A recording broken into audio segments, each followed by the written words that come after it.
I also encourage you to visit the telehealth kiosk displayed near the registration table.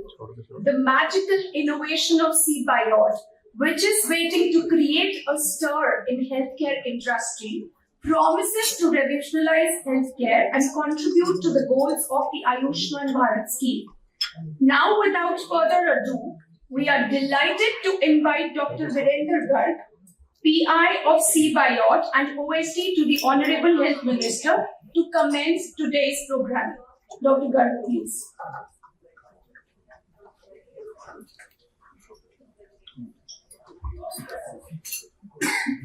Now I will request today's chief guest, Dr. Vinod Kumar Paul, to come on the dais. Along with him, Dr. Abhay Karandikar, Secretary DST, Dr. Rajiv Ahuja, Director IIT Ropar.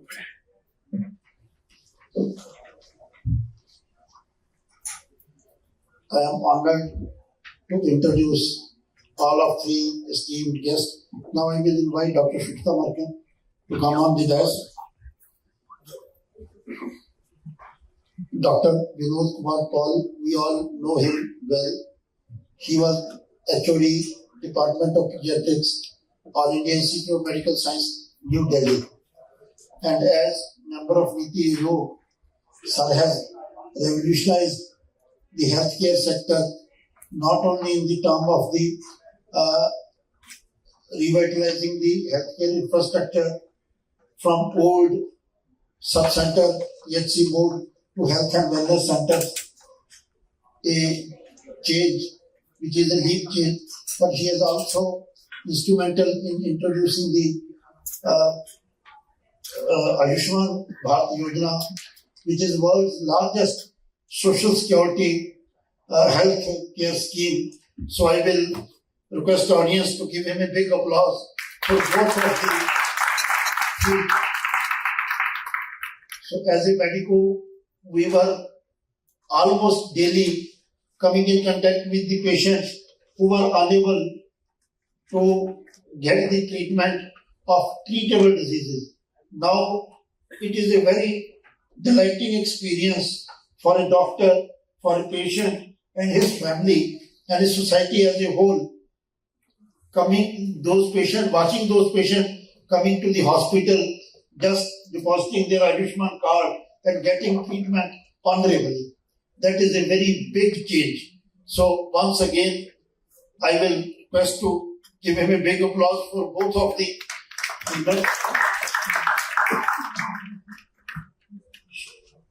Shri Abhay Karandikar. He is from IIT Kanpur. So he is another face of researching India. Abhay. Dr. Rajiv Ahuja, Director IIT Ropar. Dr. Ahuja, I will say him the son of soil, after dedicating 30 years of his life to high-end research in Sweden on hydrogen cell and green energy. He chose to come back to India and serve his motherland in the capacity of Director IIT Ropar. And now Dr. Ahuja is creating another research epitome in that backward area of Ropar. So a big applause for Dr. Rajiv Ahuja. Dr. Shweta Markan. So we are working with Dr. Shweta for last almost 4 years.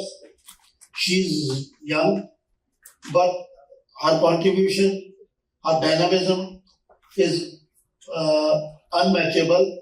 So in the MDMS launched by ICMR, she has created many centers.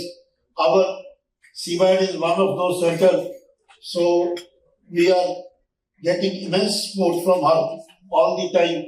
And many people across the country are doing research in medtech, and recently, under the mentorship of Dr. Paul sir, they have launched medtech Mitra program, which will provide a golden chance to all the researchers anywhere in India to bring their research into the mainstream, to realize their ideas and to boost the patent securing and translational research all across the country. So a big applause for Dr. Fitza for Medtech Mitra.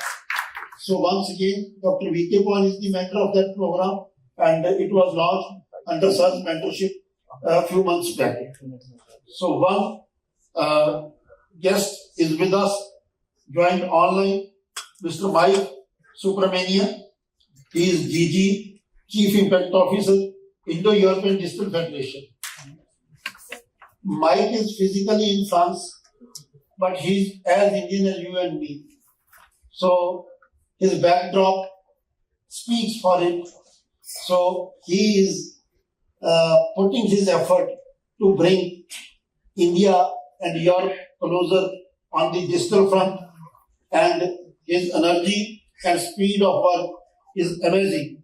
So we are honored to work with his team.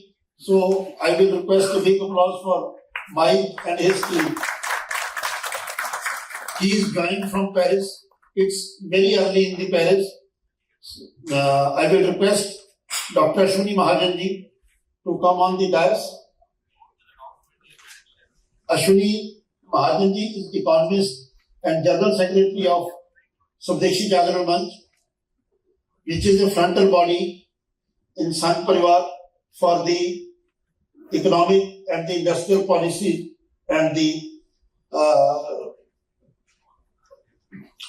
he is a dynamic person from agriculture to medtech to software industry. So he is working on all the fronts along with his team, along with the entire team of Swadeshi Jagran Manch. So a big applause for Dr. Ashwini Mahajan and Swadeshi Jagran Manch. I would like to introduce one more distinguished guest among us is Dr. Y.K. Gupta. Dr. Gupta is to be supposed to come on dais in the next session, but he is here. So he is president of AIIMS Jammu and AIIMS Bhopal. So I am blessed to have his mentorship since he was HOD Pharmacology and Dean Research AIIMS. So thank you, Dr. Gupta. Now I will request Ina Malhotra to take the program forward.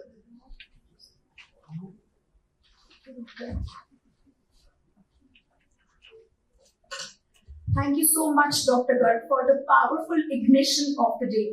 We are now pleased to invite our esteemed guest and esteemed chairperson for session 1. India as a MedTech hub, global partnership for future healthcare delivery ecosystem. India's MedTech market is projected to reach a significant milestone of $50 billion by 2025.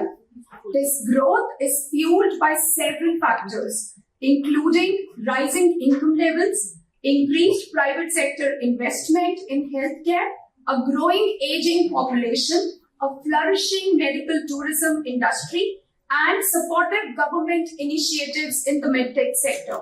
These factors collectively make India an incredibly attractive market for global participants. So let's get ready to explore the exciting possibilities of reimagining the Indian healthcare ecosystem through emerging technologies. Our esteemed panel of experts will unlock the treasure of trove of knowledge, guiding us towards building a future-proof healthcare system for India.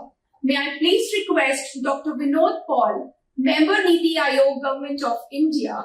He has always been a go-to person for academic research committees for jobs that require not just medical acumen, but an understanding also of broader fields of public health and health policies. May I please request you, sir, for your keynote address today. Thank you. Sure, sir.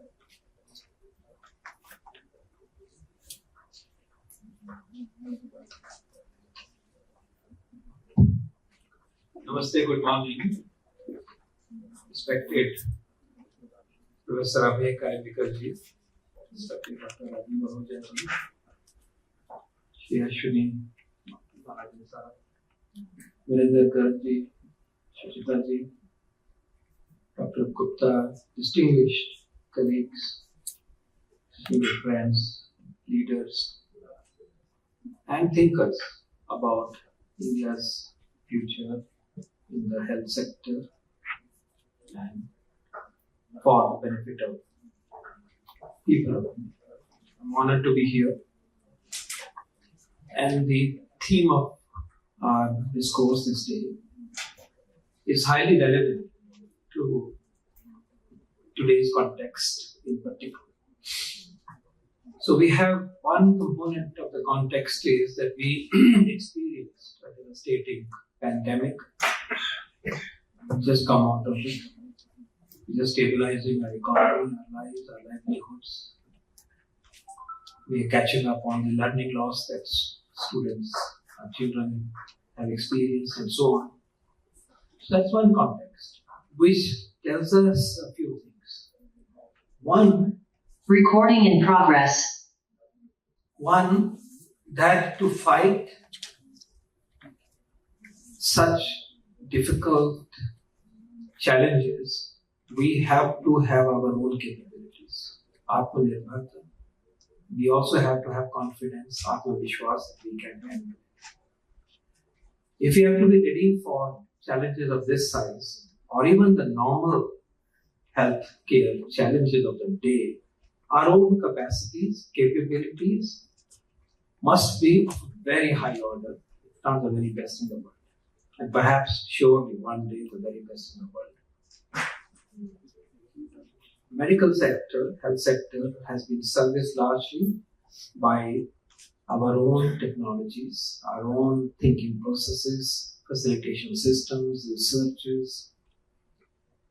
And this showed up in our COVID-19 journey in particular, management, but also particularly vaccination. When out of the 2.2 plus billion doses, 98% of those doses were given through the public health system and free. Ultimately, our own system has to rise to the occasion, and therefore our systems must be strong. We learned that we have to fend for ourselves, whether it is remdesivir, whether it is diagnostics, and whether it was the vaccine. If it wasn't our own production, any of these spheres, we would have been left high and dry. India generated 2.2 billion plus doses of vaccine on its own soil with alacrity, with high standards, with speed, with scale, and created vaccine stockpile which we could deliver. And then we delivered it collectively to every household, every Indian, practically every Indian. We created 8 vaccines. We licensed 8 vaccines. That means they were taken to the stage of full scrutiny and licensing on 5 platforms, practically all the platforms, from the attenuated virus, adenovector, the DNA, the most stable intradermal mRNA, nano, and so on, and intranasal. So we had practically all the platforms and 8 vaccines licensed. No other nation has licensed 8 vaccines, and no other nation has all the platforms that work for them. This is unique to India. Now, just look at the scenario of this room. If we hadn't done this ourselves, what would have been our situation? We could buy the vaccine even at a high cost. That's a different story. We created our vaccines at a cost to the nation per dose less than $2, less than $3, around $2 typically. But cost could be met. In an emergency, cost is perhaps not an issue. But the world had no scope for offering as many as 220 to 23 crore doses. They were simply not manufactured on the planet. What we were being offered was enough for maximum of about 9 crore people. and we are not 9 crore, we are 140 crore. हमारे कहीं से ला ही नहीं हो ही नहीं सकता. अगर ये था तो था, अगर हम किसी और पे डिपेंडेंट होते तो था ही नहीं. अब ये लेके चल गए. I was in those negotiations. Total जो मिलता है वो इतना ही था कि हम 9 करोड़ लोगों को लगभग वैक्सीन कर, बाकी कहाँ जाता. And our vaccination program, sir, in the first year saved, as per the Lancet independent report, 34 lakh lives. First year. So बहुत बड़ा लेसन है कि खुद कर. ये लेके चलो, आप सब टैग के हिस्सा हो, खुद ही करना होगा, तो ही होगा. हम हमारे पास पीपी नहीं थे, हम 0 पीपी बनाते थे, उसके बाद में हम 1 मिलियन पर डे बना रहे थे. वेंटिलेटर हम लगभग 10,000 बना रहे थे, उसको 10 गुना किया बाय एनुअल कैपेसिटी. जो N95 मास्क थे, we were making about something like 8 lakhs, I think, and then we went 1 lakh, and then we were making per year 8 lakh. So we quickly ramped up. Of all the RT-PCR and other diagnostic kits that the ICMR certified, about 270 killer puppies, sorry, your technology. 75% of that was Indian. And ultimately our diagnostics, which went on scale, and we have probably done close to 95-96 lakh diagnostic tests, for all done by Indian diagnostic kit. ये नहीं होते तो कहाँ से आते? किस cost पे आते? किस स्पीड पे आते? Nonetheless, and we had a capacity at one point to be able to have diagnostics for 30 lakh people. इतनी capacity 0 से लेके 1 पहुंचे. वो नहीं होता तो नहीं. रेमडेसिविर बनाए और फिर 100 देशों से ज्यादा को दिया.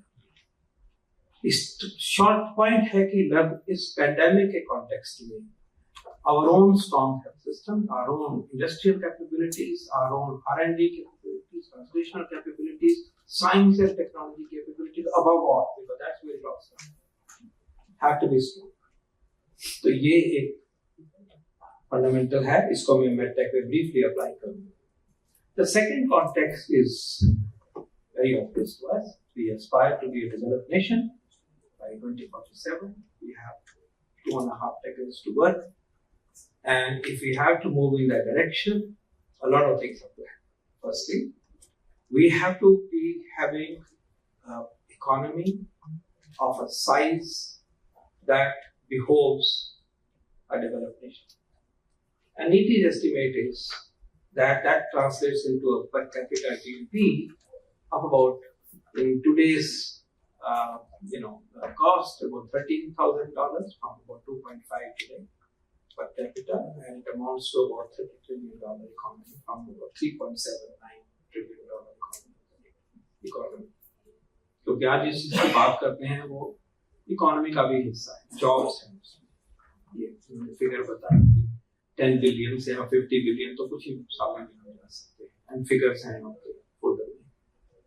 Second part is about jobs, economy, export, and all that. The other part is that we need these technologies for better health. Simply better health, affordable health. And what does it translate into? Let's take one metric. Life expectancy at birth. What is our life expectancy at birth today? 71 years. What is the life expectancy at birth, say in Brazil, Mexico, China? About 82, 83. In the best scenario, Japan is about 89.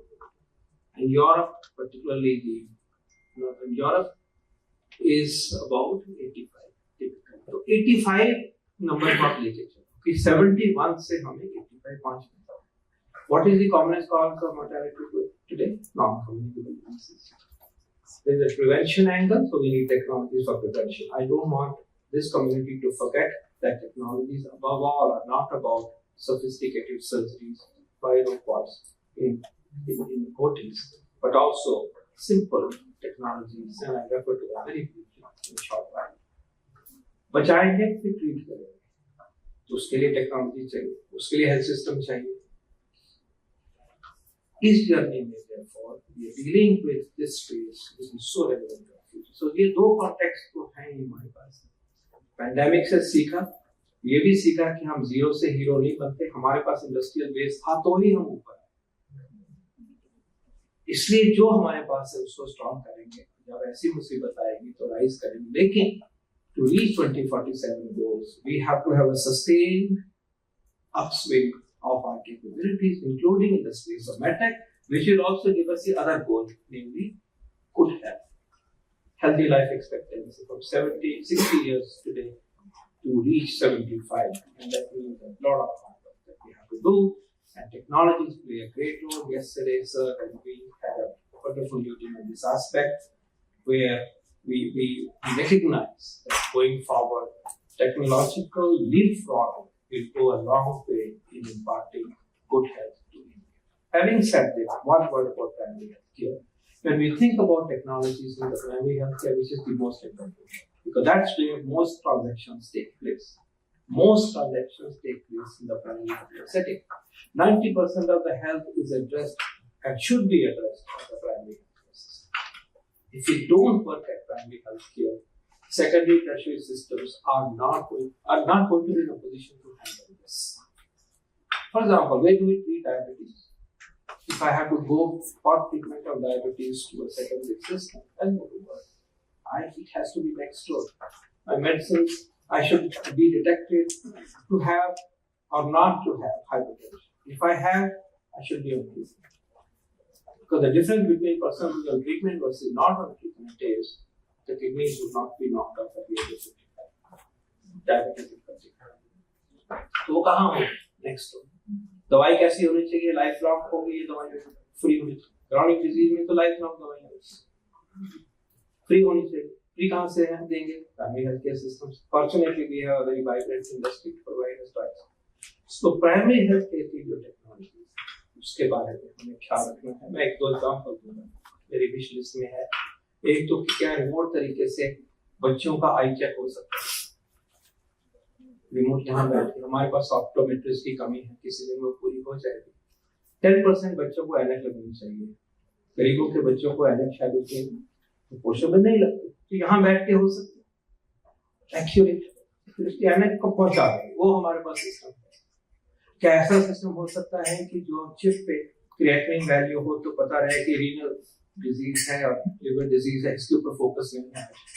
225,000 deaths occur because of chronic kidney disease. Diabetes की direct deaths है 250,000. ये सवाल दो हम इसकी तरफ देख लें, क्योंकि टेक्नोलॉजी नहीं है. डायबिटीज के लिए टेक्नोलॉजी है, ब्लड शुगर क्रिएटिनिन नहीं, लिवर के एंजाइम्स नहीं मिलते. 2 लाख डेथ्स हैं क्रॉनिक लिवर डिजीज, तो सारे रिलेटेड है.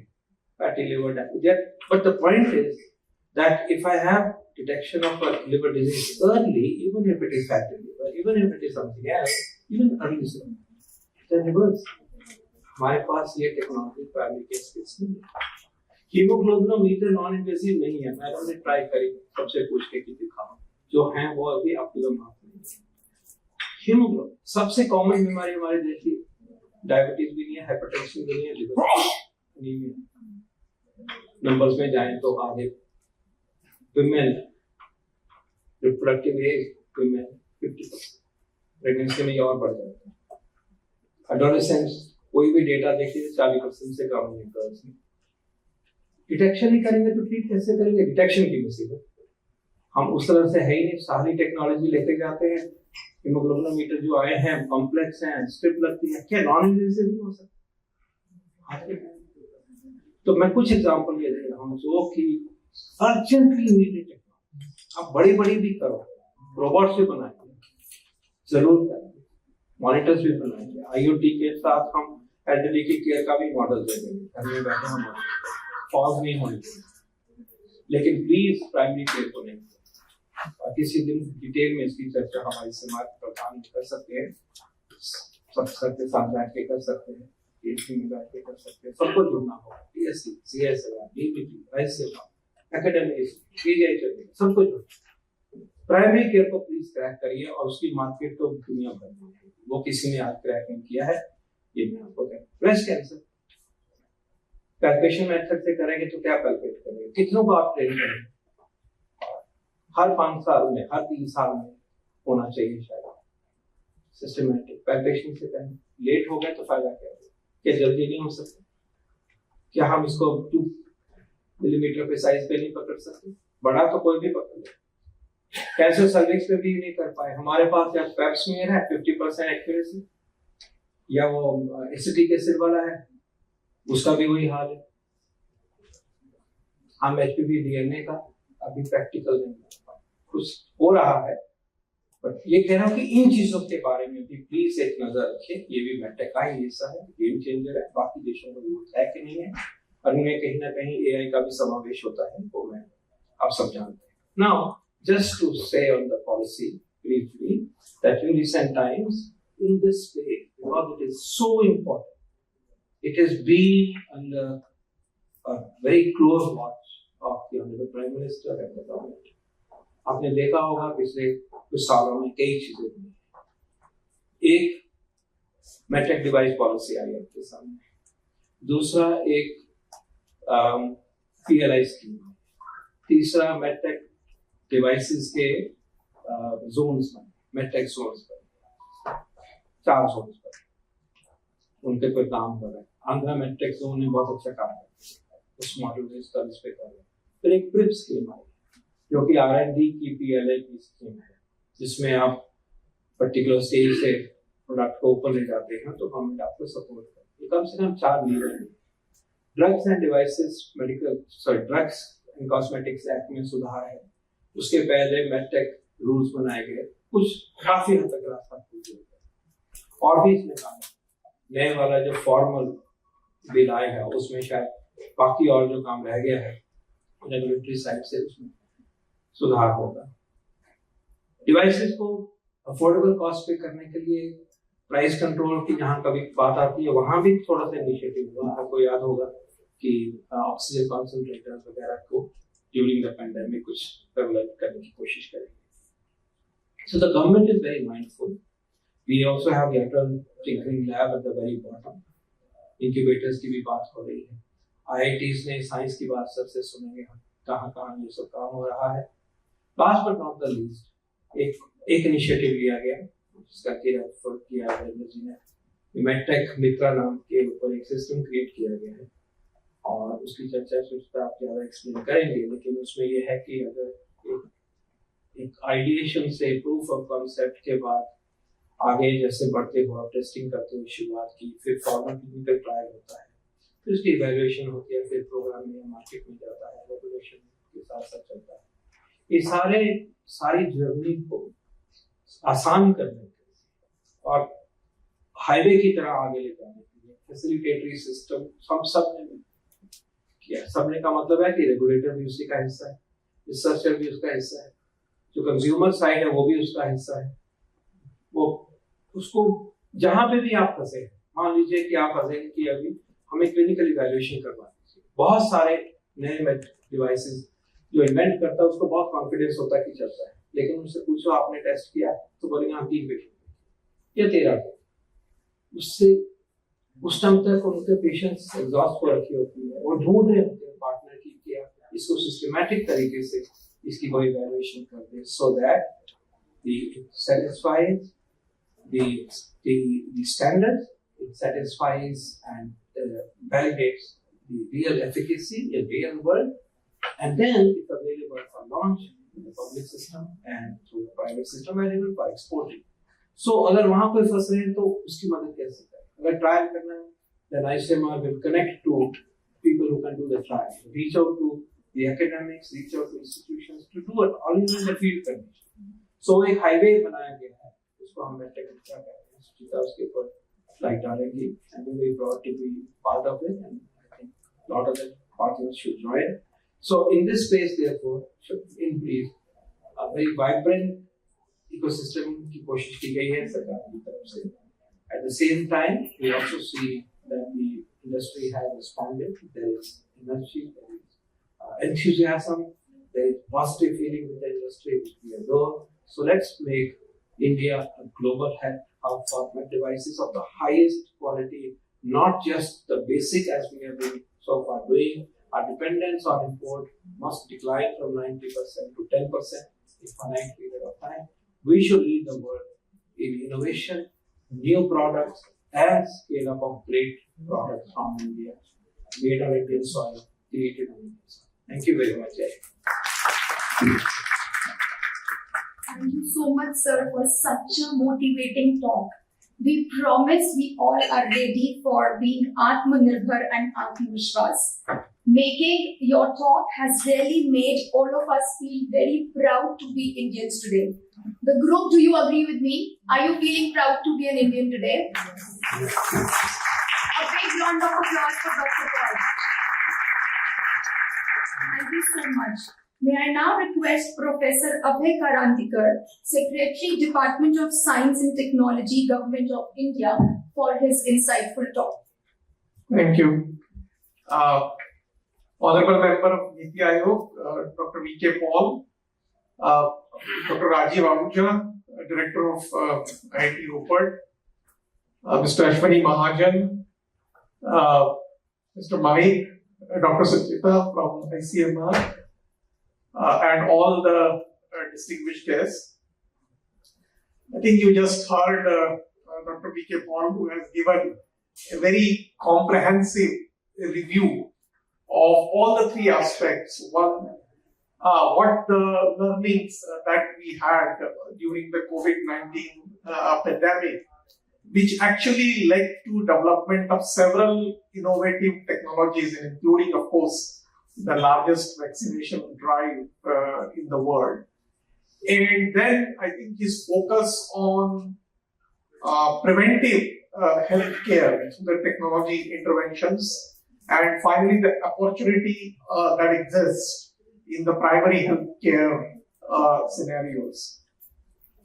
I just want to add two more things. One thing is sort of very clear that was emphasized by Dr. V.K. Paul also, that for a country of our size and scale, we can only provide in a scalable way, affordable healthcare only through the effective interventions of the technology in a right and appropriate way.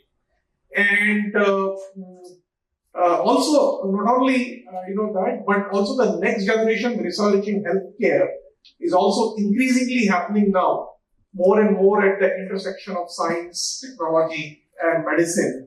And therefore, it is even more important that the medical scientists and clinicians have to work very closely with the technologists and the engineering professionals.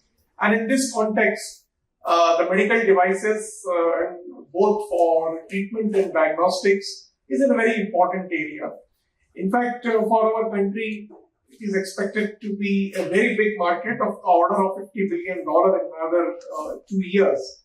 And most of the medical devices and technologies today are imported, which is actually leading to a huge cost, and therefore, in many tier 2 and tier 3 cities and smaller hospitals are not able to afford and deploy those technologies.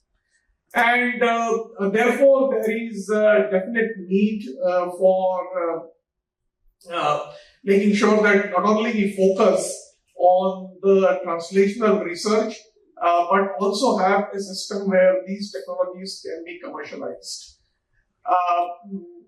In order to do this, there was a mention of technology incubators. Of course, the DST had taken this initiative of setting up the TIMAT, which was the Technology Medical Device Incubators, in our own institute of Shri Chitra Thirunal Institute of Medical Sciences and Technology at Trivandrum, which is a DST institute and very well known for contributing to several biomedical devices and technologies over the years.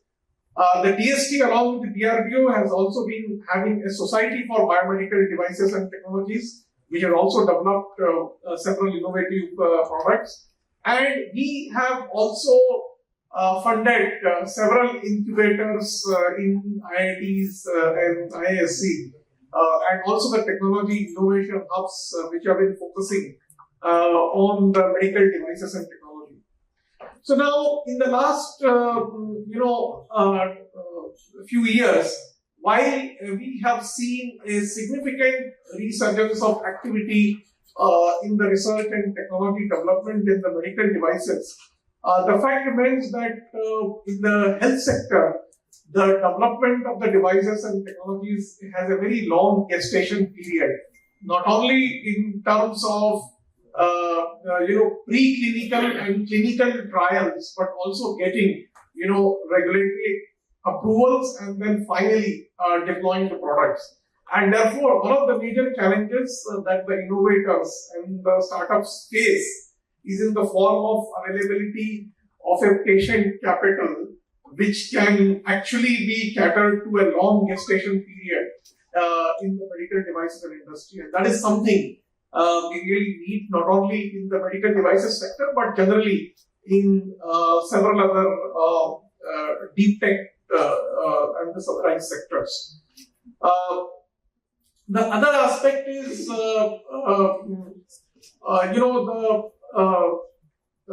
using technology to work on the preventive healthcare system. Now, the aspect of the preventive healthcare system is extremely important because, given the fact that of a country of our size, and where the patient-to-doctor ratio is low, the number of hospitals and medical colleges are also low, we have to also make a conscious effort to reduce overall disease burden.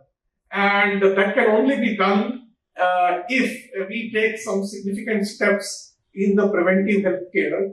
And that can also be done not only in terms of addressing other aspects in lifestyle changes and environment, but also in early diagnosis of the diseases, which can be then cured much faster than requiring a large tertiary cares. And that is where I think Dr. Paul already mentioned. For example, he gave an example of health checkups, also the detections of the breast cancer. But there are hundreds of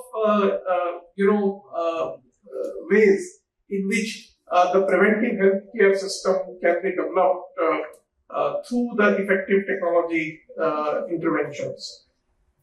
Finally, I think I should make a point that in our country, we have been always saying that the medical doctors and clinicians have been largely working in isolations and have not been working with the basic scientists and engineering and technologists.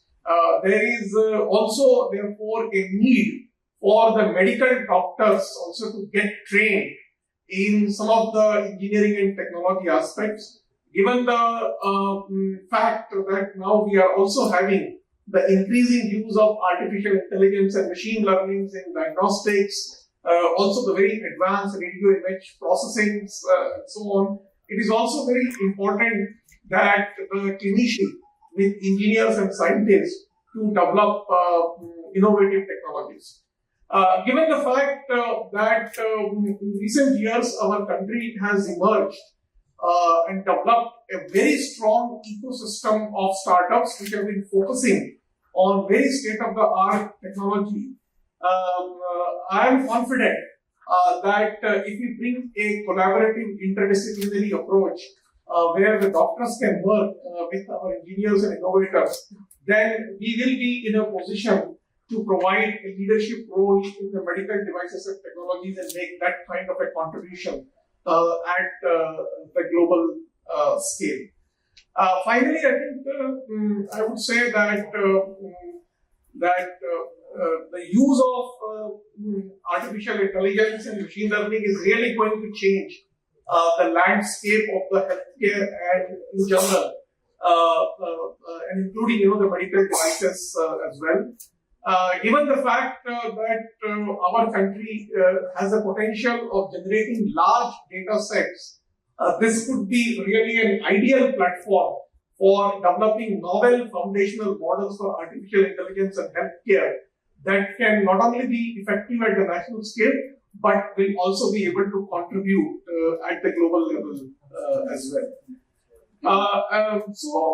Finally, I would really urge that this is really the right time. We have the right enabling environment.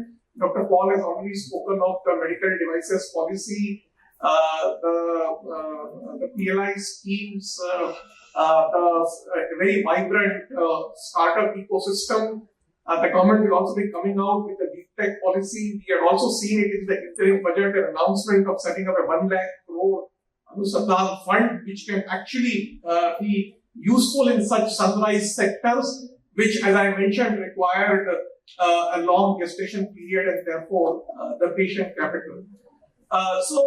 We have an enabling environment, and I really urge that all the clinical faculty and medical scientists, if they can work in a collaborative fashion, in an interdisciplinary fashion, with engineering professionals and the basic scientists, I think we will be able to create disruptive innovations in the medical and healthcare industries, which will not only help our country but also at the global scale. Thank you very much. Thank you so much, Professor, for another powerful admission today. May I now request Mr. Ashwini Mahajan, renowned economist and General Secretary, Swadeshi Jagran Manch, to share his words.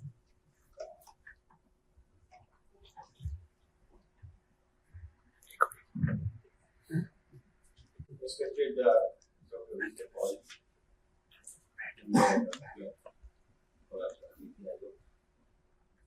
and other dignitaries in the dais, my friend Dr. Virendra, आज हम medtech के संदर्भ में बात कर रहे हैं, तो वास्तव में हमारा देश जो है वो जाना जाता है कि कैसे हम आपदा से अवसर निकालें, और स्वदेशी जागरण मंच के नाते एक अर्थशास्त्र के विद्यार्थी होने के नाते हम देख रहे थे कि लंबे समय से हमारे देश में लगभग सभी चीजों के बारे में विदेशों और खासतौर पर चीन पर निर्भरता बढ़ती जा रही है। पहली बात, कोविड के आगमन के बाद हमने महसूस किया कि हमारी निर्भरता एक डेंजरस लेवल पर पहुंच चुकी है, और इसलिए हमें उसके लिए कुछ प्रयास करने। हमने देखा कि हमारे पास फेस मास्क नहीं थे, पीपीई किट्स नहीं, ये भी कहा कि वेंटिलेटर्स नहीं, तो और वैक्सीन के बारे में तो अभी किसी ने सोचा भी नहीं। ऐसे में जब ये आपदा आई तो हमारे देश के लगभग सभी जो क्षेत्र थे उनके अंदर भी एक ये विषय जागा कि ये विदेशों पर और खासतौर पर चीन पर निर्भरता किसी भी हालत में ठीक नहीं मानी जा सकती, इसलिए हमें ही कुछ प्रयास करना। आदरणीय प्रधानमंत्री जी ने 11 मई को देश के सामने एक विचार प्रस्तुत किया कि आगे का रास्ता आत्मनिर्भरता का रास्ता है। इसका अभी उल्लेख आदरणीय डॉक्टर पॉल ने किया, और वो जो आत्मनिर्भरता का जो रास्ता है, सबसे पहले वो मेडिकल इक्विपमेंट से के रास्ते से गुजरा। मैं यहाँ पर फेस मास्क और पीपीई किट्स की बात नहीं कर रहा हूँ। वेंटिलेटर्स के संदर्भ में हमारे देश में मुझे लगता है नीति निर्माताओं तक को इस बात का आभास नहीं था कि भारत वेंटिलेटर्स में पहले से ही आत्मनिर्भर था। लेकिन हमारे देश का जो इकोसिस्टम है उस आत्मनिर्भरता को सजीव रूप से देखना नहीं चाहता। उस समय मुझे याद है कोरोना पीरियड में एक अत्यंत महत्वपूर्ण इंडस्ट्रियलिस्ट किरण मजूमदार ने एक ट्वीट किया। कौन कहता है कि भारत वेंटिलेटर्स में आत्मनिर्भर नहीं है, यह हमारी कैपेसिटी नहीं है। ऑलरेडी हम 5000 वेंटिलेटर्स, हमारी एक ही कंपनी जिसका नाम है स्कैनरे, मैसूर में स्थित है, जो 5000 वेंटिलेटर्स बनाती है। तो प्रश्न खड़ा होगा कि वो वेंटिलेटर्स भारत में इस्तेमाल क्यों नहीं किए जाते? तो कहाँ जाते हैं वेंटिलेटर्स? यूरोप में जाते हैं विद द हाईएस्ट स्टैंडर्ड्स, लेकिन वो भारत में इस्तेमाल नहीं होते। तो मैंने स्कैनरे के जो प्रमोटर हैं एल्वा विश्व साहब, मैंने उनको फोन किया कि एल्वा आप तो 5000 वेंटिलेटर्स बनाते हैं, तो क्या आज इस समय देश को जरूरत है 50,000 वेंटिलेटर्स की? आप बना सकते हैं? नहीं, क्यों नहीं बना सकते? 2 ही महीनों में बना सकते। और आपके बाकी तो इतिहास है, आपने देखा कि उन्होंने अपना डिजाइन, जब बिल गेट्स से पूछा गया वैक्सीन के बारे में, तो उसने कहा कि भारत को वैक्सीन का फार्मूला नहीं दिया जा सकता क्योंकि वो उसका दुरुपयोग करेंगे। ऐसे में एल्वा विश्व प्रसाद वो अपना डिजाइन महिंद्रा को दिया, CPL को दिया और कुछ कंपनियों को दिया, और अपने देखरेख में 60,000 वेंटिलेटर्स मात्र 2 महीनों में बना कर दिए। यह है हमारे देश का जज्बा। मैंने ये वेंटिलेटर स्टोरी आपको इसलिए सुनाई क्योंकि yes we can do, we have the capacity, और उसके लिए बहुत ज्यादा R&D पर खर्च किया जाता है, ऐसा नहीं है। वास्तव में ये भी एक नैरेटिव चलाया हुआ है। मैं आजकल कुछ नैरेटिव पर भी काम करता हूँ। एक नैरेटिव चला हुआ है कि भारत में कुछ R&D नहीं होता, कुछ पैसे नहीं खर्च किए जाते, तो इसलिए यहाँ देश में कुछ नहीं हो सकता।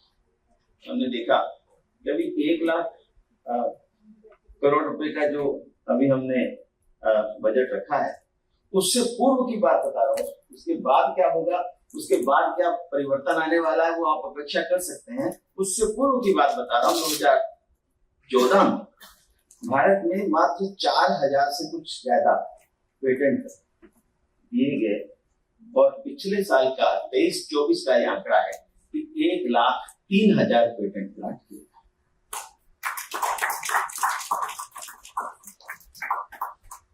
यह है भारत का आत्मविश्वास कि जरा सा मौका दिया जाए तो हम क्या नहीं कर सकते। और वो जो पेटेंट हैं, पहले जो पेटेंट 4000 दिए जाते थे, उसमें से अधिकांश पेटेंट मल्टीनेशनल कंपनियों के होते थे, और इस बार के जो 1,03,000 पेटेंट ग्रांट किए गए हैं, उसमें से अधिकांश पेटेंट भारतीयों के हैं।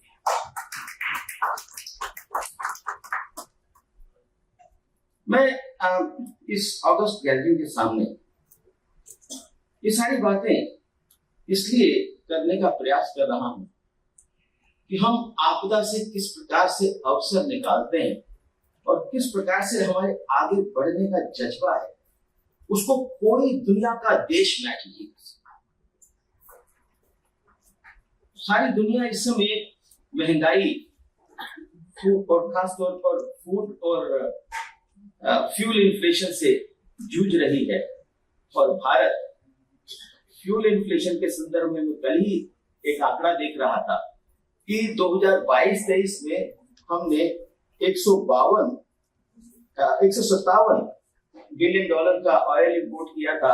उतना ही ऑयल हमने पिछले साल यानी 23-24 में $25 बिलियन कम खर्च करके इंपोर्ट किया है। यह है भारत का जज्बा, यह है भारत की सोच कि जहां देश आता है उस समय हम अमेरिका की सैंक्शंस को नहीं समझते हैं, नहीं देखते हैं। जब देश सामने आता है तो हम दुनिया की क्या सोच रही है हमारे बारे में नहीं सोचते हैं, और हम रूस से भी तेल इंपोर्ट करते हैं और ईरान से भी तेल इंपोर्ट करते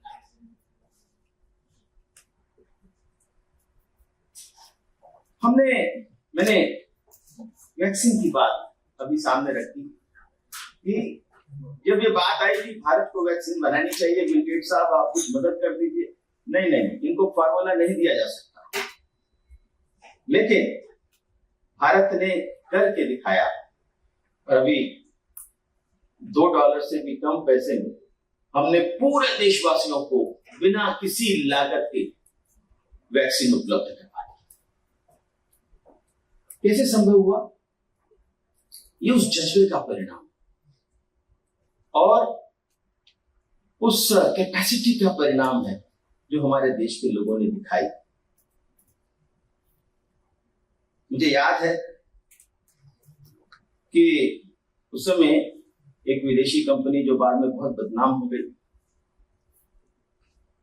उन्होंने बहुत प्रयास किया, यहाँ के राजनीतिक दलों के प्रमुखों के माध्यम से भी किया।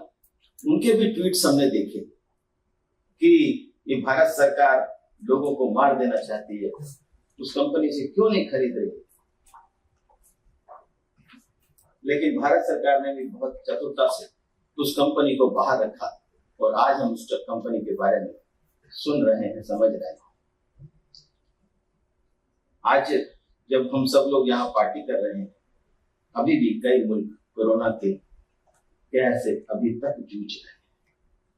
उनकी आर्थिकी खराब हुई है, उनकी स्वास्थ्य सेवा खराब हुई है, और जो नैरेटिव्स खड़ा किया जाता था कि जीडीपी का इतने प्रतिशत, इतना बड़ा, इतना अमाउंट वो मुल्क खर्च करते हैं, यूरोप का फलाना मुल्क इतना करता है, अमेरिका इतना करता है, फलाना इतना करता है।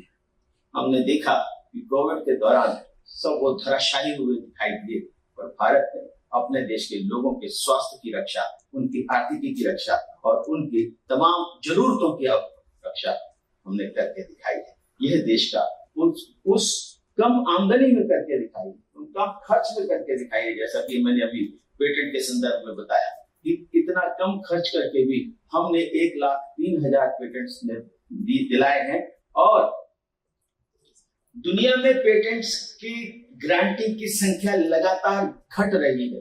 अमेरिका में घट रही है, चीन में घट रही है, और भारत में लगातार पेटेंट ग्रांट करने की जो संख्या है वो लगातार बढ़ रही है। हमने क्या किया?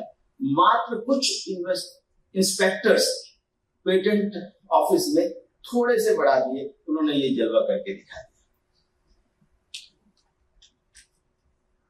भाई और बहनों,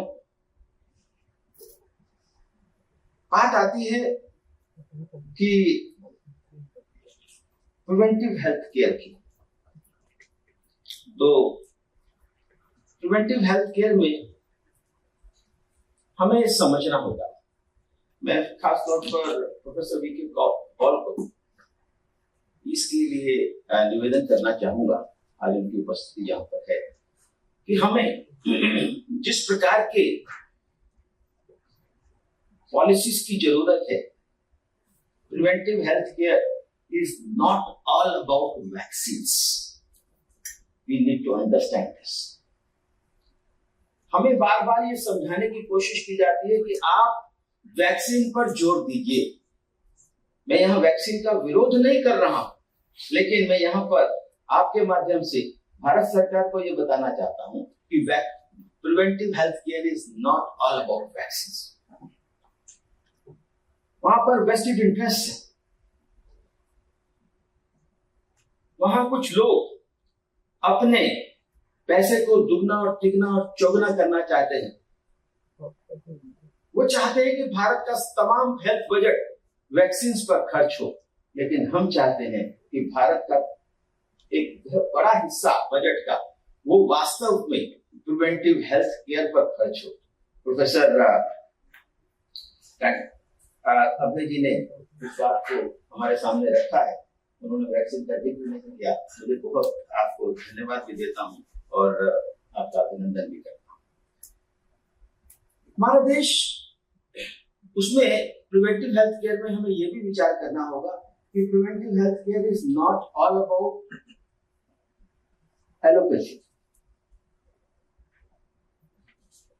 हमें दूसरी पैथीज पर, जो खास तौर पर हमें बीमारियों से बचाने के लिए तमाम प्रकार की उपाय बताते हैं, मैं यहाँ पर आपके सामने एक और बात याद कराना चाहता हूँ कि उस समय तक हम सब भूल गए थे कि बाकी प्रिवेंटिव हेल्थ केयर में क्या होता है। सब लोगों ने काढ़ा पी करके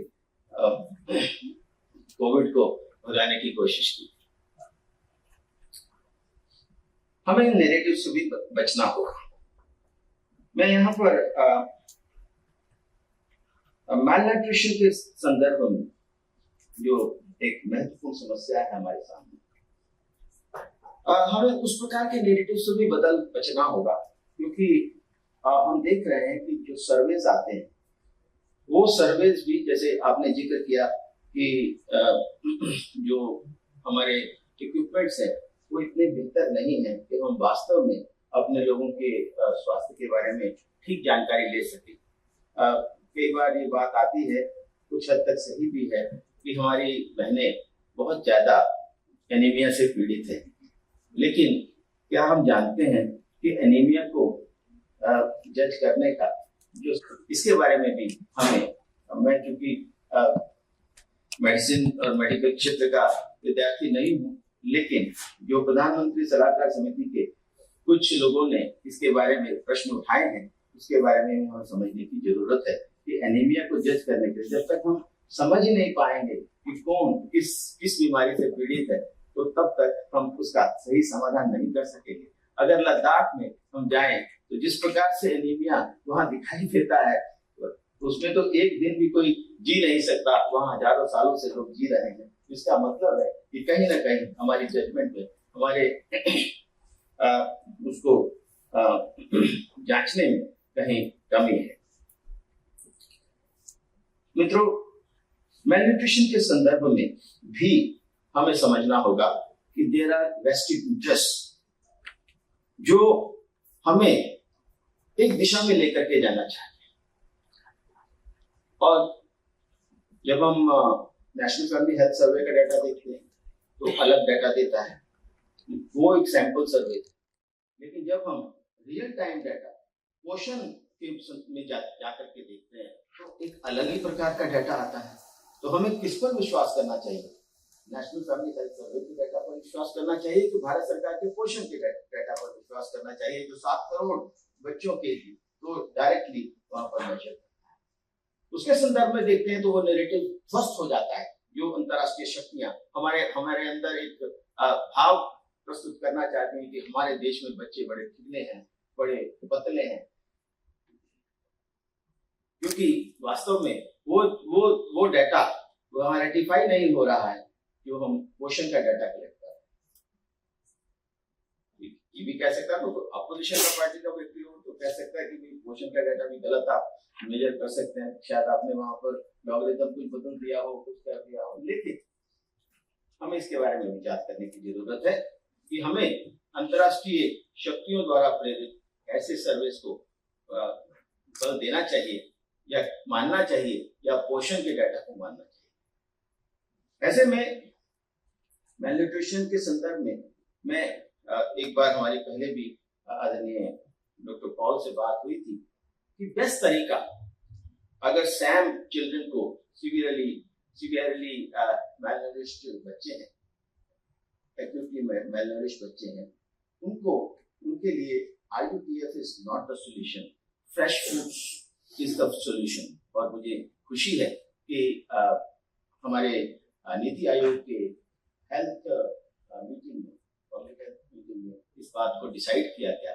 और देश हित में डिसाइड किया गया कि फ्रेश फूड उपलब्ध कराना है। इस प्रकार से हमारा एक बड़ा इकोसिस्टम है, बड़ा एक हमारे पास इंफ्रास्ट्रक्चर है आंगनवाड़ी और मिड डे मील का, उसके माध्यम से हम उस समस्या का समाधान कर सकते हैं क्योंकि हर मुश्किल समस्या का एक आसान समाधान होता है और वो फ्रेश कुक फूड के द्वारा किया जा सकता है। अंत में मैं आपके सामने दो बातें और रखना चाहूंगा।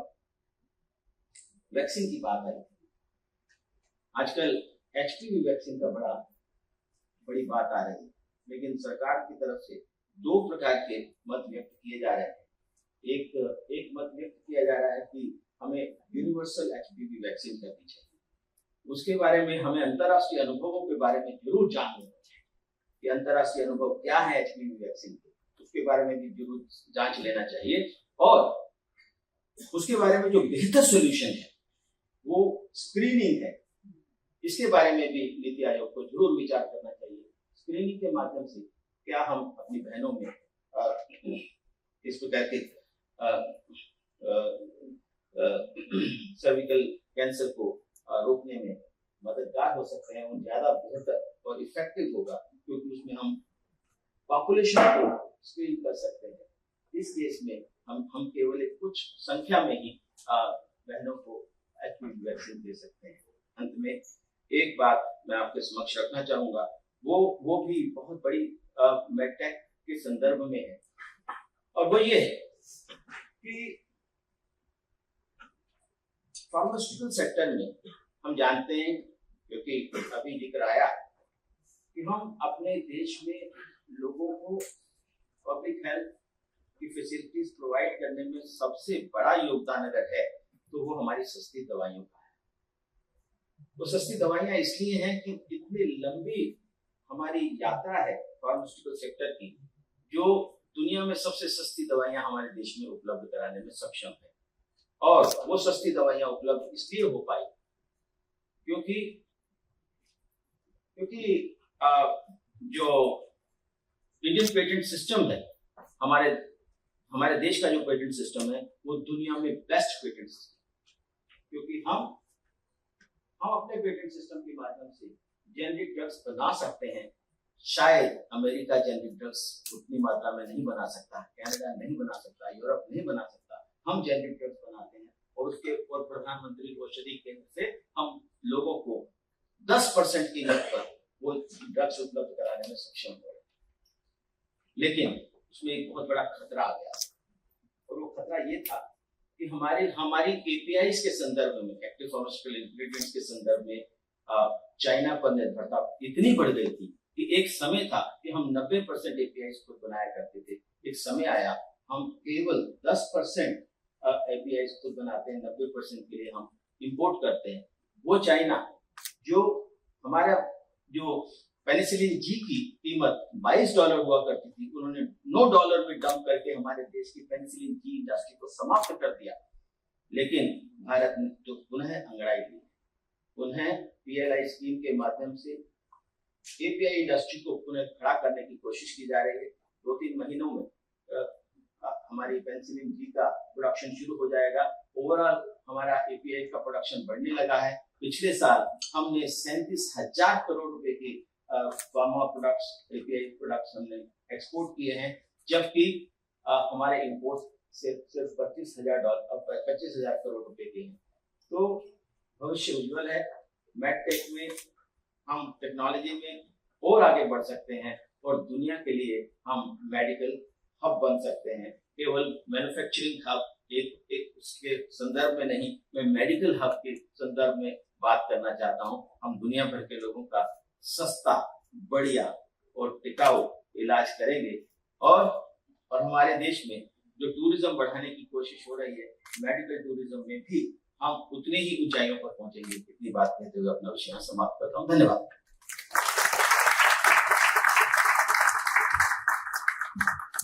As a nation, may I now request Dr. Rajiv Ahuja for his remarks, please.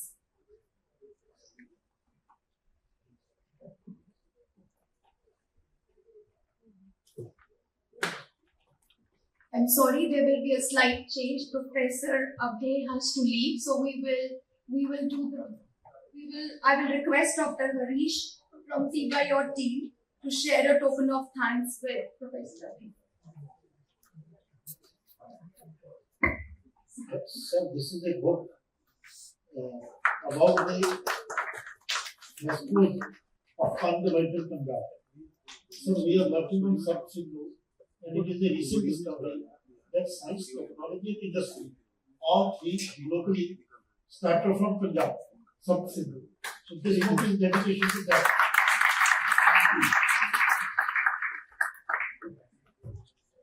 I will request Dr. Smiti and Dr. Mantika to present token of respect to Dr. V.K. Pansal.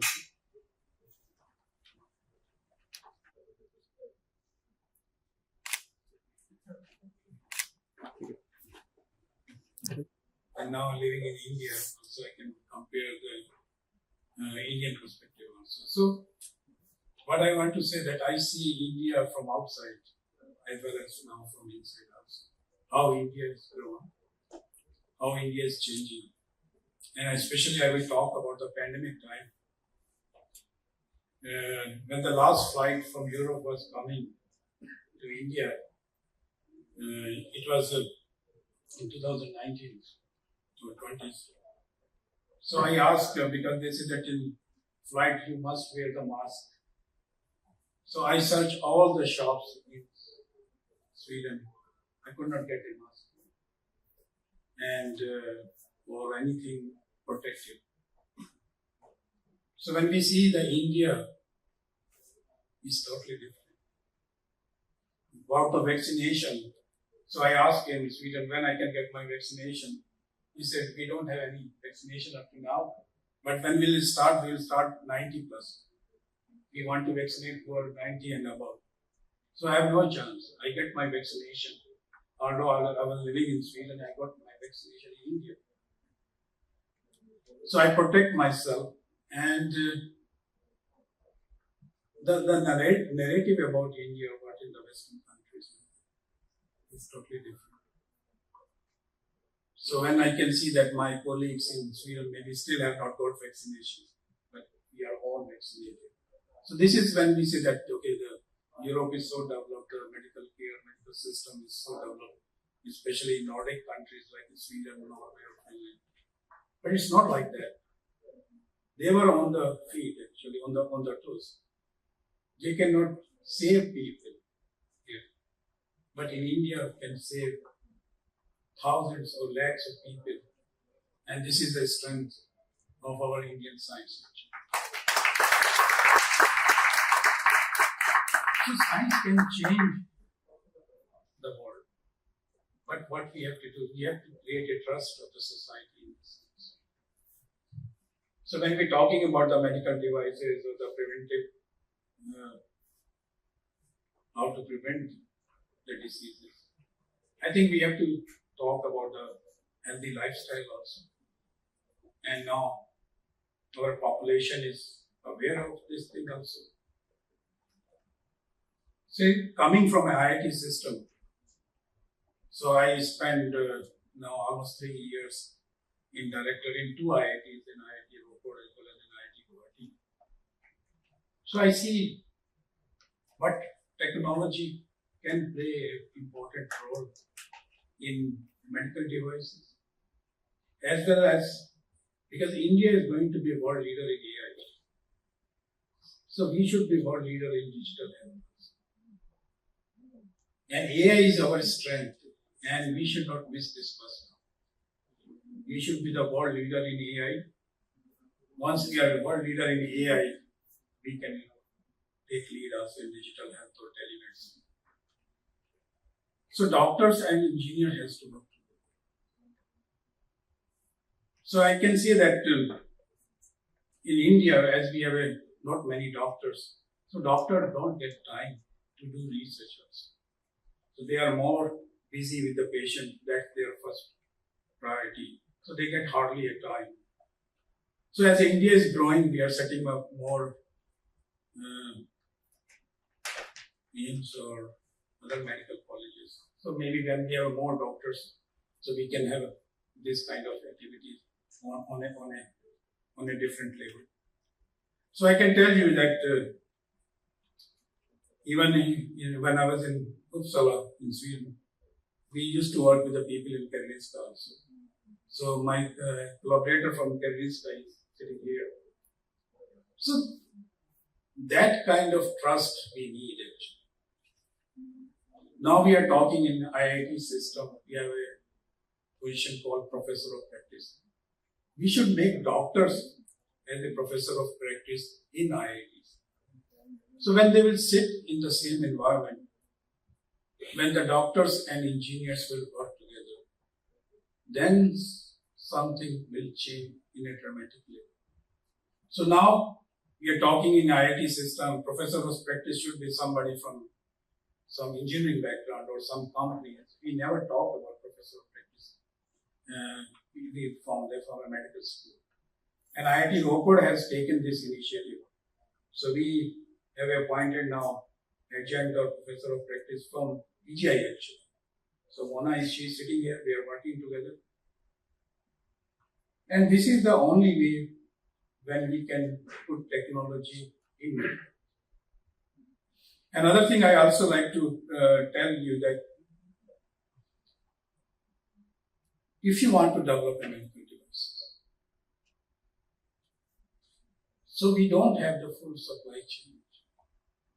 We can make maybe small devices, but we still buy all those devices from European or from US. And all those gadgets you can see in ICU, and once the doctor will be involved, so they know what's the principle of the devices which they are working on. Sometimes they are using lasers, but they don't know how to adjust the laser.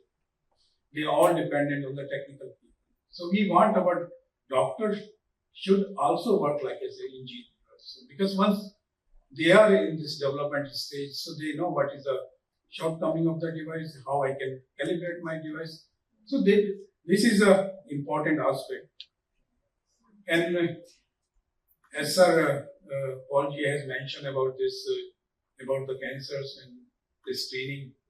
Actually, in Sweden, the breast cancer is all the women has to go for screening every year.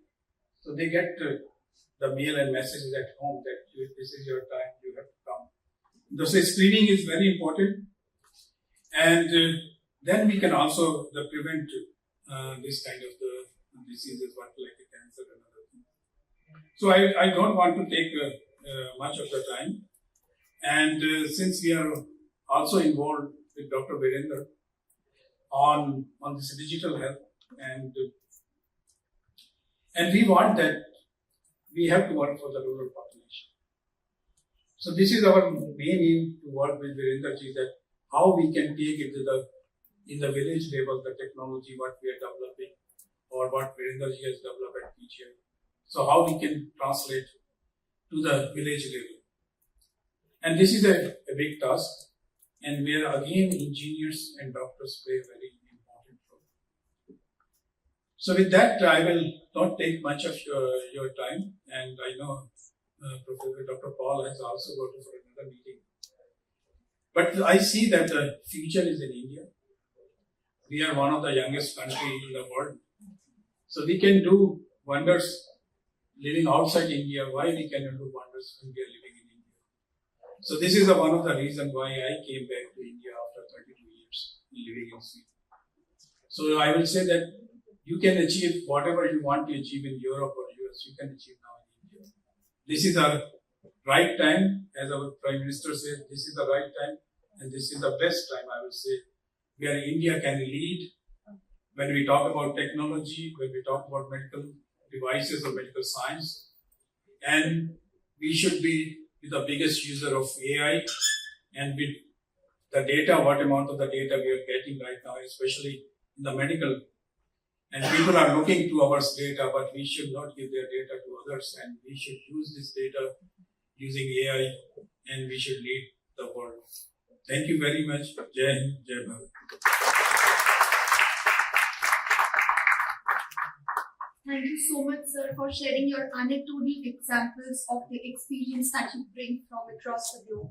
I now request Dr. Garg, along with the Springer team, Ms. Vandana Joshi, Dr. Naren Agarwal, Ms. Jagjit Kaur, to come on the stage for introduction of an upcoming book, Innovation in Healthcare Technologies in India. I welcome Honorable Dr. K.K. Talwar sir, former Director PGI, former Institute, Dr. Vivek Lal ji, Director PGI, Dr. Virendra Sharma ji, Consultant ADB, and now Consultant with Government of India. So I will request Honorable Dias, we want to introduce our new book, which is in the press with Springer. This is all about the innovations done in our CBI, entire book about entire journey. So I am thankful to the Springer team. So I will request Dr. Harish.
May I now request Mr. Mike Subramaniam, DG Chief Impact Officer, Indo-European Digital Federation, for his talk. Thank you.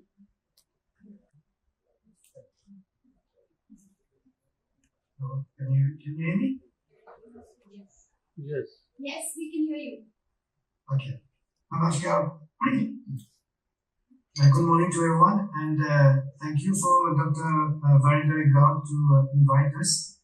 And my most sincere gratitude to my distinguished panelists with Dr. Vinod Paul, Dr. Rajiv Ahuja, Professor Abhay Karandikar, who left earlier, and Dr. Sushitra Malcolm. I just want to give a European perspective here. We've been very impressed by CIBIOD initiative to be an innovation and design center in the medical sector. And this is what Europe is looking for here, with India taking the leadership in terms of innovation here. And what we are looking into is for France and Europe to collaborate and build a very strong interdisciplinary platform with India. While our healthcare system is kind of collapsing or having difficulties to adapt to everything that's happening, we're looking into India as a new frontier to build, cutting edge technology for affordable level. And this is what we can see across India now. And we've been seeing that for quite some time. And this is what we're looking into to nurture that collaboration between France, Europe, and India in the medical sector. Because we believe that the medical sector will be the cornerstone for cross-industry development. Not only in the medical sector as medtech, but that's a cornerstone where today with the growth of digital and AI and data, you can see that what can be prototyped and scaled in the medical field can be applied to other industry sectors. And there is an element of employment, skill development involved here. And this is what we've been looking into CIBIOD experience with telemedicine kiosk, for instance. And I'm happy to share with you that we are working with Dr. Varinder Garg and his team to set up project pilots, either in France, Africa, or in French overseas territories, to test that last mile connectivity when with telemedicine. So this is a big initiative for us, because we want to aggregate our innovation pool from Europe, which is very strong, with Indian innovation level. Because today, if you can design and implement preventive and primary healthcare systems for 1.4 billion people, like Dr. Vinod Paul reminded us, then you can do it for the rest of the world. And today, to have affordable healthcare system with cutting edge technology is going to be the game changer for healthcare system like in Europe, for instance. But not only, you're talking about the global south, Latin America, Africa, and we believe that India can be the prototyping center and R&D hub for global development. Telemedicine is the way forward, because dealing with the last mile is a big issue, even in countries like France. We have a very advanced healthcare system. Somehow, we're lacking doctors and specialists. So, and we believe that the telemedicine initiative that's been led by CI Biology is the answer for that. And of course, this is not one model fit all, but I think it is something we can adapt to a different kind of region and territories. And what we can see beyond the telemedicine and primary healthcare is, for countries like France or Europe, when you talk about medtech, you're talking about semiconductor development in the very near future. And this is where our countries like France and India can work together in terms of investment program to invest in those hardcore technology, whether it's deep tech and hardware technology like semiconductors, because you're talking about IoT, a lot of complex architectures and devices. So the idea is to create a new model here where Mr. Ashwani Mahajan, I think we're in agreement that what is very inspiring with India is to find that holistic model that we're all looking for. There's no high tech. This is not about high tech only. This is about low tech and mid tech and high tech together, combined together, and to find that impact driven approach.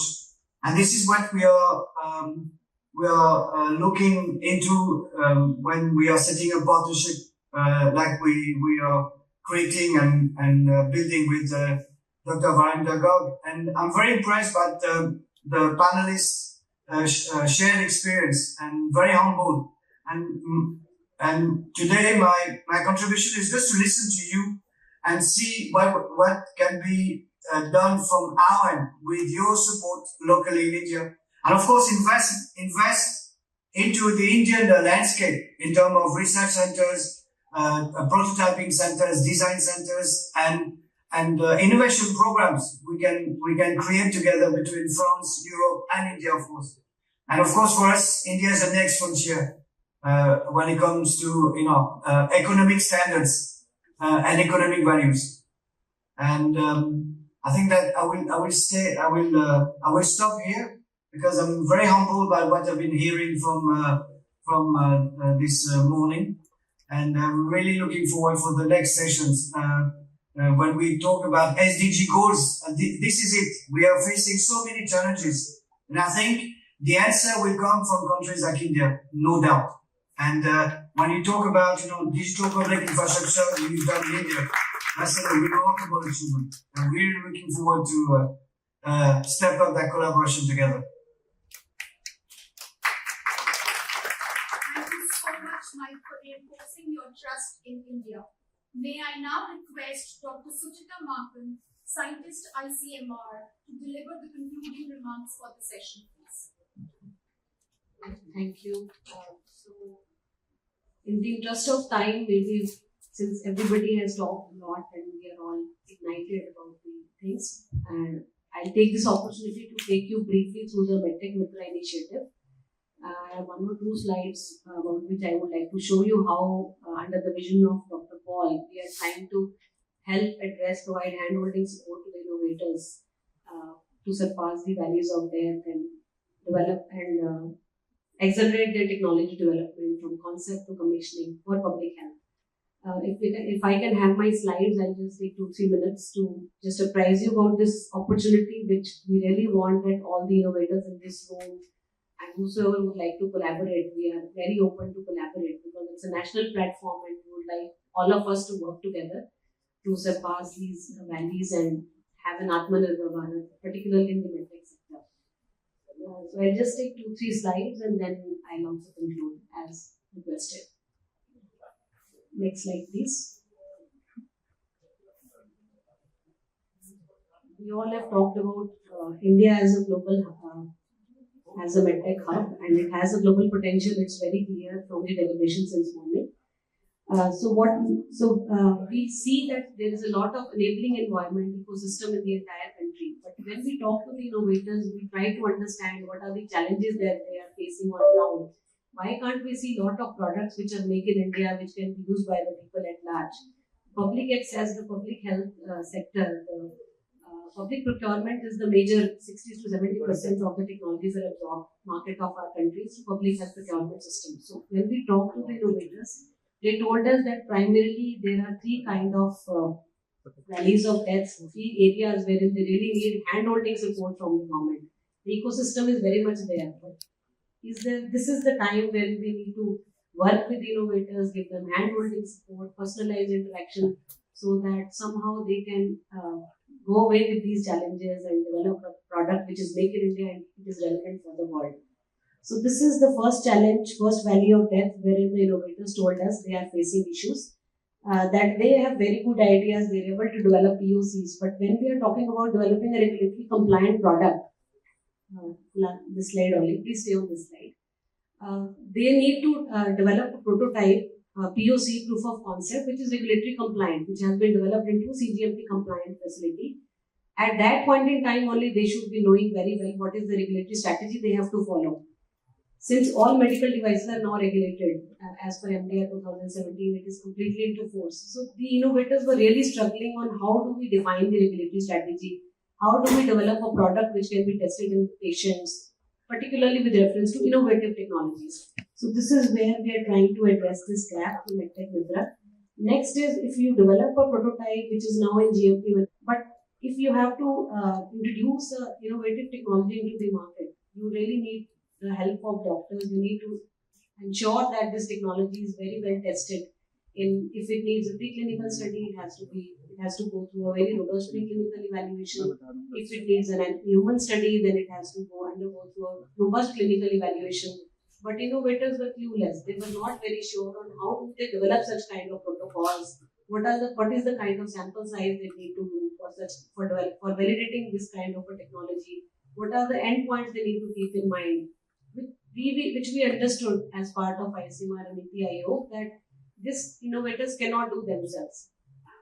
Role of ICMR, which has a clinical study network already in place, we have to put in our skin in the game and help develop such kind of protocols. Of course, under the guidance of experts like Dr. Vaidya Gupta and many people in this group, we are all working together. So this is where the second portion wherein MedTech Mitra is trying to help for facilitating preclinical and clinical studies. Once the technologies has been validated, now you have a technology which works very well. The clinical study results are amazing. But still we talk to the innovators and they would say that still we are not able to surpass the last value of death, that is public access. What is the gap there? The gap is that we also have a system of health technology assessment. Dr. Shankar Pinjay is here. That health technology assessment is being done by Department of Health Research, which evaluates the cost effectiveness study. We do a detailed cost effectiveness study of that product to see that whether it is good for public health procurement. And if those technologies are good, we also need to come out with some policy guidelines for adoption in the public health systems. So these were also some of the gaps wherein innovators needed hand-holding support. So this is the last portion which we are trying to address, and we also have some systems in place wherein for developing pilot batch manufacturing of the product also we are trying to help. Can we go to the next slide, please? So these are broadly three areas, three valleys of death where we are trying to build vision. And as sir mentioned that we are trying to create a highway for the innovators, wherein if you have a good idea, good prototype, and you want to develop a regulatory compliant product which can be used by the masses, people at large, then these are the three areas wherein MedTech Mitra will give you hand-holding support. So kindly give your focus on the logo of MedTech Mitra, which will just say the entire story in summary. That we are trying to provide hand-holding support to innovators for clinical evaluation, regulatory facilitation, and uptake of new products. And you can see here that all three key stakeholders, NITI Aayog, ICMR, and CDSU, we all sit together along with other stakeholders. Primarily, the MedTech Mitra support is, you can see the boxes are small and larger at various areas. So the extent of support, the maximum support which we provide to the innovators is in the area of hand-holding support, is in the area of preclinical and clinical studies. Then guidelines and STAs, again, one area, and then manufacturing partner identification, regulatory compliance, also helping in facilitating interdisciplinary research. All of this we are trying to do through MedTech Mitra. Next slide, please. We cannot do this humongous task of helping, providing hand-holding support to innovators on our own. We have great innovation knowledge partners which have come on board, because sir has always been emphasizing that this is a work for the country. So all countrymen, all leading organizations who have a role to play in fostering medtech innovation have to be taken on board. So that's why you can see that it's a very cluttered slide. The innovator can approach medtech Mitra at various ends at any stage. You can see the blue sections, blue arrows. They can approach medtech Mitra initially, but at any stage of the technology development cycle. Even if for device they have received regulatory approval, they can come back to us and request us for health technology assessment, uptake of new products. We have NHSRC on board. So we are very thankful to all the partners. For pre-compliance gap analysis and testing, we have BIS on board. AMTZ is a partner which has robust facilities for testing of medical devices, doing pre-compliance gap analysis and testing. For regulatory strategy, we have CDSU officials. They sit with all these knowledge partners, they sit together and talk one-to-one with the innovators, and one-to-one their queries are solved, and hand-holding support as regards these facilities are provided by our team. Then for preclinical and clinical evaluation, we have ICMR institutes. Can we go to the next slide? There are 2-3 slides which will immediately give you a flavor. These are all the stakeholders which are on board with MedTech Mitra. It's a collaborative approach. Next slide, please. Next slide. The Atal Innovation Mission is the key pillar wherein we already had, what we are trying to do through MedTech Mitra is that huge lot of infrastructure which was already existing within the silos, they are all now working together for a common mission of make in India and make available to the world. So you can see that Atal Innovation Mission AIM centers are onboarded. They provide hand-holding support. They are the source of technology in many cases. And for the innovators who need hand-holding support, primarily for prototyping, they help them do those. These centers help them do initial prototyping and hand-holding support. Next slide, please. For preclinical and clinical studies, ICMR has NARPR. It's a major facility created by ICMR. We also have set up large animal house facility at AMTZ, which helps us in doing preclinical study. Next slide, please. ICMR already had an intent network. This is the major strength which ICMR had. We already had 45 sites across the country, which we had created during COVID times. All these institutes are taken on board. If the innovator comes to us, he is clueless on how to develop a clinical study protocol. Our intent team will sit with them, help them develop the clinical study protocol, and we will also facilitate in getting those studies done in these centers through intent network. Next slide, please. For the HTA support, we already had 18 centers across the country under DHR. Now these centers are on board with us. If some innovator comes to us, they have regulatory approval, they have data also generated, but they are clueless. How do they cross the value of death pertaining to public access? Then we facilitate health technology assessment for these technologies. Next. So this is all about how do we provide these services, how do we help innovators. Now last slide is about how do you contact MedTech Mitra. Next slide. So this is a very simple process, one-page application you have to fill. It's a MedTech Mitra portal. You just have to type and submit your application, and our team will come back to you. We will immediately give you a call, assign you a number, and then there will be a meeting wherein all the stakeholders will be sitting together, talking to the innovator and trying to help them resolve their queries. So that's all from my side. We invite all of you to take use of this wonderful opportunity which has been created, completely the vision of Dr. Paul, and we are trying to justify on how we can best take it forward and make it available to all the innovators so that it can be used by people at large for India and making it a global. Thank you, sir. Thank you so much, Dr. Pushpa. May I now invite the CBIOT team to express their sincere gratitude to our esteemed speakers by presenting them with a small token of thanks. Dr. Avantika, Dr. Harish, Dr. Smiti, may I please request you to come on the stage, please?